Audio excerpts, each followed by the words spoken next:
شیخ میرا اور ایک چھوٹا سوال یہ تھا کہ کسی مسلم بہنوں یا عورت کے لیے لڑکیوں کے لیے کیا میک اپ کا پروفیشن کرنا جائز ہے؟ کیونکہ اس میں جیسے آئی برو بنانا ہوتا ہے جس پہ آپ صلی اللہ علیہ وسلم نے لعنت کی ہے، یا لمبے ناخن کرنا ہوتا ہے، یا نقلی بال لگانا ہوتا ہے۔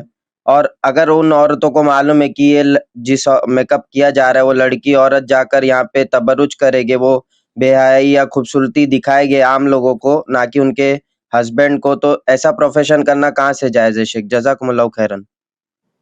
بھائی کا سوال یہ ہے شیخ، وہ پوچھنا چاہ رہے ہیں کہ بیوٹیشین کا کام کرنا کیسا ہے؟ جیسے اس میں آئی بروز وغیرہ بھی بنانے پڑتے ہیں کبھی کبھار جو ہے اور بھی جو دیگر چیزیں ہوتی ہے وہ کرنا پڑتا ہے۔ دیکھیے، ایسا بیوٹی پارلر یا ایسا بیوٹیشن کا کام جہاں پہ شریعت کے احکام کی خلاف ورزی جس میں کی جاتی ہو، اس کا سیکھنا یا بطور پروفیشن اس کو اختیار کرنا یہ جائز نہیں ہے۔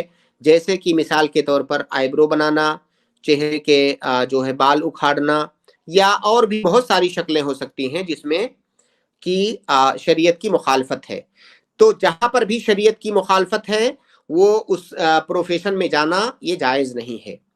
دوسری بات، اگر مان لیجئے کوئی ایسا بیوٹی پارلر ہے جہاں پہ کوئی ایسا میک اپ نہیں کیا جاتا ہے جس میں شریعت کی مخالفت نہیں ہے، تو اس کو اصلاً کرنا یہ جائز ہے۔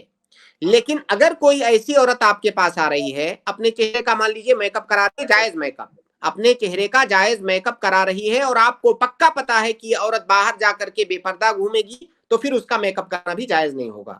اگر آپ کو یقین ہے تو، یقین ہے کہ یہ عورت جو اپنے چہرے کا میک اپ کرا رہی ہے بے پردگی کرے گی باہر جا کر کے غیر اجنبی مردوں کے سامنے، تو پھر وہ جائز نہیں ہوگا۔ شوہر کے لیے شیخ اپنے وہ یا محارم کے سامنے جانے کے لیے کرے تو شیخ وہ کالا بال خالص کرنا اور نقلی بال لگانا جائز ہوگا شیخ؟ یہ تیسرا سوال ہو گیا آپ کا۔ جی شیخ ارشد، کیا رہا ہے آپ کی؟ جی اصل میں اسی میں پوچھ لیا تھا شیخ انہوں نے کہ اس میں نقلی بال بھی لگانے پڑتے ہیں، یہ ساری نہیں، چیزیں انہوں نے بول دی تھی۔ بالکل نقلی بال بھی لگانا جائز نہیں ہے، نقلی بال بھی لگانا جائز نہیں ہے۔ اور بال اگر کسی کا سفید ہو گیا ہے تو اس بال کو خالص کالے کلر سے رنگنا بھی جائز نہیں ہے۔ کسی اور کلر سے رنگ سکتے ہیں، خالص کالے کلر سے نہیں۔